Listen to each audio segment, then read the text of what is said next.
Bonjour. Alors je vous ai dit que la spiritualité avait deux aspects qui font un évidemment, parce que l'idéal de la spiritualité c'est faire un. C'est d'ailleurs l'étymologie du mot moine, c'est monakos, celui qui fait un. Souvent on traduit celui qui est seul, mais non. Le monakos c'est celui qui s'unifie. Et donc dans la spiritualité il y a deux facettes qui sont importantes. Il y a la descente dans le grand silence, aimant, ça c'est l'éveil, c'est l'union à Dieu. Et il y a le déconditionnement. S'il y en a un qui est vertical, l'autre est horizontal dans notre vie, c'est-à-dire les conditionnements rétrécissants, limitants, enfermants vont se dissoudre peu à peu. Alors là-dessus, ça c'est important, parce que il y a une espèce d'enjeu, puisque avec la psychologie, on a l'impression que on va aller voir nos conditionnements et qu'en les connaissant, finalement, on va pouvoir lutter contre et faire en sorte qu'ils disparaissent. Alors l'outil psychologique est tout à fait judicieux et pertinent, mais dans le cadre spirituel, ce qui se passe, c'est que c'est l'éveil, donc la présence dans le silence, qui déconditionne, petit à petit. Alors ça peut paraître étrange, mais c'est logique. Parce que lorsque vous êtes dans le tout vaste, la grande conscience que vous avez ouvert par les sens, en fait, vous vous rendrez compte que le mental s'arrête. Faites l'expérience. Ça s'arrête. C'est-à-dire que l'agitation des pensées, vous savez, les hamsters dans leur roue, ça s'arrête.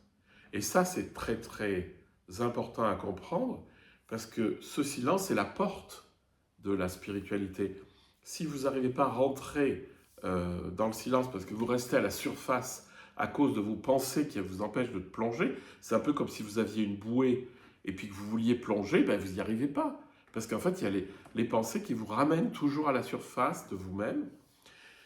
Et il ne faut pas essayer de dégonfler la bouée. La seule chose qui marche, c'est l'ouverture des sens. C'est-à-dire vous ouvrez et vous accueillez.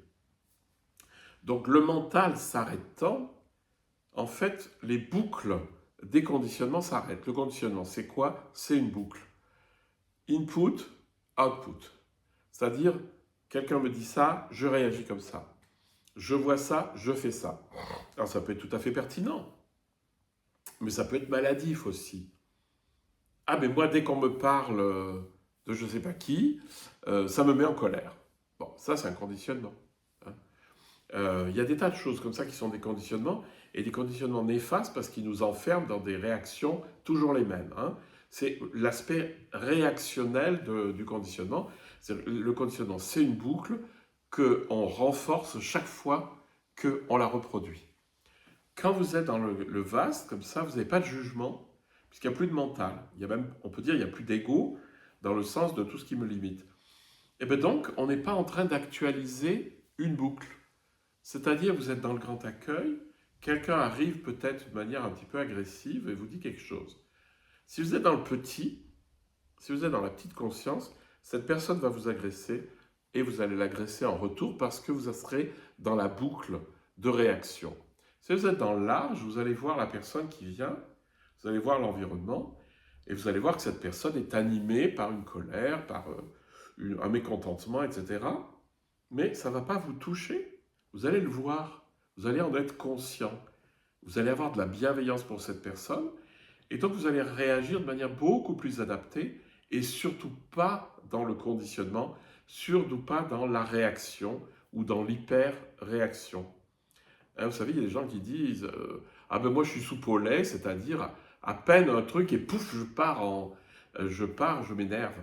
Ben ça c'est un conditionnement. Et vous n'en êtes pas.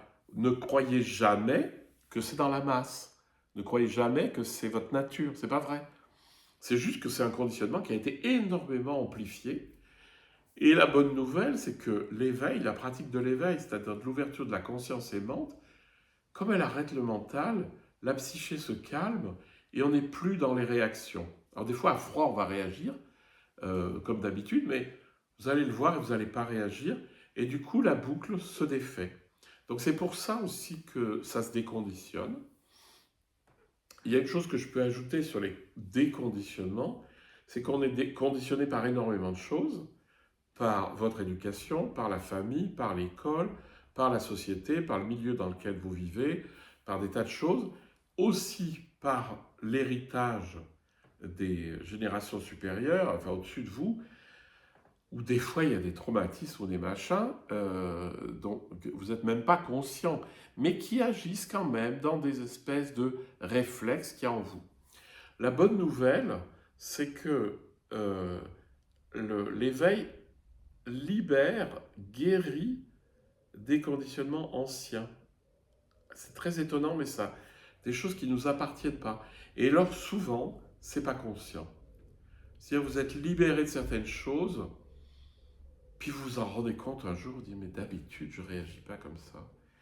Et bien c'est que l'éveil aura travaillé. Hein. Mais il y a des conditionnements dont vous allez être conscient. Et ça c'est vraiment bien parce que ah oui, d'habitude je fais ça parce que. Donc c'est une prise de conscience. Et comme elle est dans le large, ben vous la voyez, puis vous ne la laissez pas agir. Hein. Donc il y a des déconditionnements conscients, des déconditionnements non conscients. Voilà, c'est ce que je pouvais vous dire sur les déconditionnements. Passez une bonne journée.